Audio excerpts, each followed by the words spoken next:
लाख कोशिशों के बावजूद कुछ बच्चों का भाषाई ज्ञान विकसित नहीं हो पाता है, जिसे ठीक करने के लिए स्पीच थेरेपी यानी भाषण चिकित्सा की मदद लेनी पड़ती है। स्पीच थेरेपी तभी कारगर मानी जाती है जब इसका अभ्यास बच्चों को छोटी उम्र में ही कराया जाए। हालांकि इस प्रकार की थेरेपी की आवश्यकता केवल उन्हीं बच्चों की होती है जिन्हें बोलने में किसी प्रकार की परेशानी हो।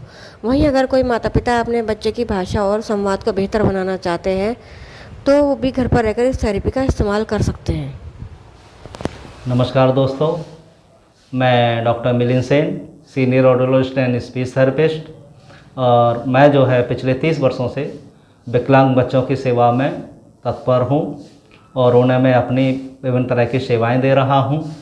और आज हम बात करते हैं स्पीच थेरेपी क्या है और ये किन किन लोगों में इसकी आवश्यकता होती है। तो इसको चलिए विस्तार से जानते हैं।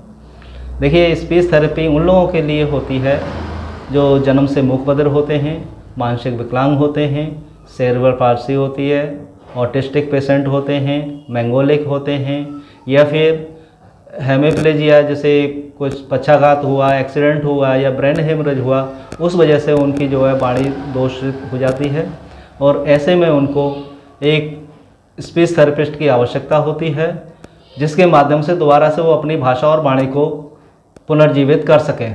इसके लिए स्पीच थेरेपी का सहारा लेना पड़ता है। कुछ बच्चे ऐसे होते हैं, देखा होगा आपने, जिनका होंठ कटा हुआ होता है, तालु कटा हुआ होता है, तो उस वजह से वो बच्चे खाने पीने में तो उनको परेशानी होती है, निगलने में परेशानी होती है, उसके साथ साथ उनको भाषा की सबसे बड़ी प्रॉब्लम होती है।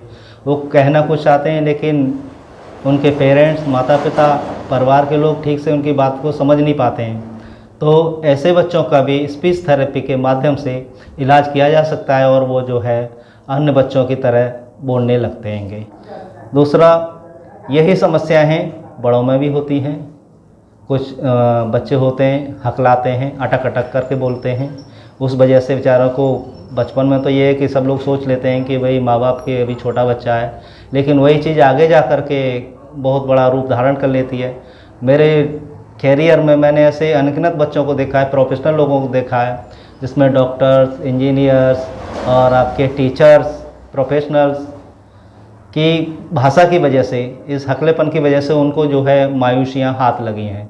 एक बच्चा मेरे पास आया और उसने जो कई एग्ज़ाम क्वालिफाई कर लिए, लेकिन बेचारा जब इंटरव्यू देने के लिए गया और हकलाहट की वजह से और वो बेचारा इंटरव्यू से बाहर हो गया, तो उसको बहुत बड़ा दुख हुआ। तब उसको फील हुआ कि ये एक ऐसा दोष है, इसके कारण मेरा सारा कैरियर चौपट हो गया।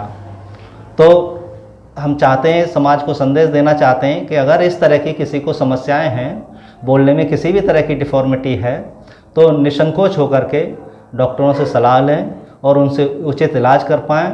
आज के समय में स्पीच थेरेपी के माध्यम से इसका 100% इलाज किया जा सकता है, जिससे पीड़ितों को लाभ हो सकता है।